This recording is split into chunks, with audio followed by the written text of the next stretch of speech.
সহজ এবং শুদ্ধভাবে হজের পরিপূর্ণ আহকামাত কিভাবে আপনারা আদায় করবেন সেই বিষয়ে আলোচনা করব।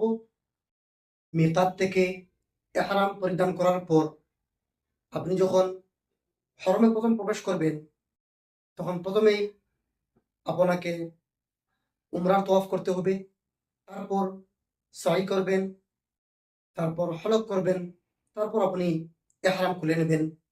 এটি হলো উমরার তওয়াফ। তারপর যখন হজের সময় আসবে অর্থাৎ ৮ জিলহজ্জার দিন আপনি হজের নিয়ত করবেন, ইহরাম পরিধান করবেন এবং তলবিয়া পাঠ করে মিনার উদ্দেশ্যে রওনা হবেন। এবং এই ৮ তারিখ পুরো দিন এবং পুরো রাত্রি মিনার মধ্যে রাত্রি যাপন করবেন। ৯ জিলহজ্জার দিন সূর্যোদয়ের পর আরফার উদ্দেশ্যে রওনা হবেন।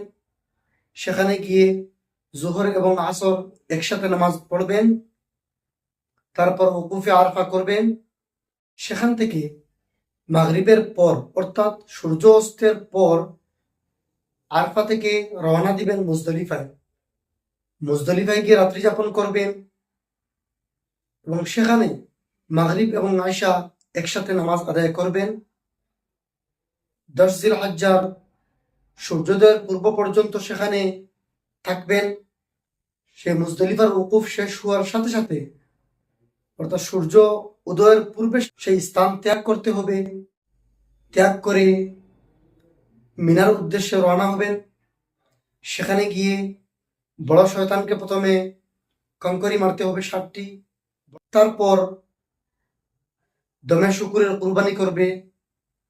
অর্থাৎ হজ্জে তামাত্তু এবং হজ্জে কিরান যারা করবেন তাদের জন্য ওয়াজিব হলো দমে শুকুরের কুরবানি আদায় করা। সেই দমে শুকুরের কুরবানি আদায় করবেন, তারপর হলক করবেন, তারপর ইহরাম খুলে নেবেন, তারপর হজের তওয়াফ করবেন, তারপর সাই করবেন অর্থাৎ সাফা মারওয়ায় চক্কর কাটাবেন, তারপর মিনা রাত্রি যাপন করবেন।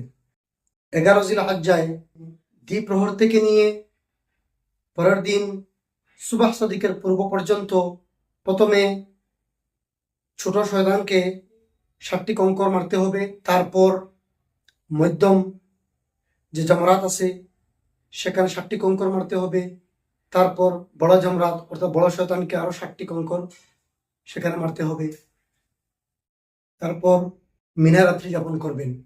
সেই একইভাবে ১২ তারিখের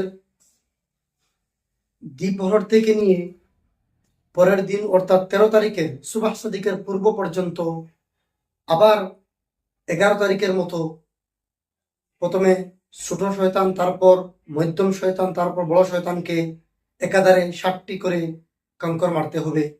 এখানে রাত্রি যাপন করেন মিনায়, তাহলে ১৩ তারিখের রমি আবার করতে হবে। সূর্যাস্তের পূর্বে আপনি সেই স্থান ত্যাগ করবেন। অন্যথা যদি আপনি এখানে রাত্রি যাপন করেন তাহলে ১৩ তারিখে অর্থাৎ ১৩ জিলহজ্জায় আবার আপনাকে রমি করতে হবে। হজের কাজ শেষ হওয়ার পর যখন আপনি ঘরে চলে আসবেন তার পূর্বে বিদায়ী হজ করতে হবে, সেটা হলো ওয়াজিব। এবং বিশেষ করে এই হজের বিষয় নিয়ে পরিপূর্ণভাবে আমি প্রথম থেকে নিয়ে শেষ পর্যন্ত আলোচনা করেছি বিস্তারিতভাবে। আপনারা তা পেয়ে যাবেন। যদি আপনারা পূর্বের ভিডিওগুলো দেখেন তাহলে আপনারা সহজে সেই বিষয়গুলো পেয়ে যাবেন। ওমা আলাইনা ইল্লাল বালাগ।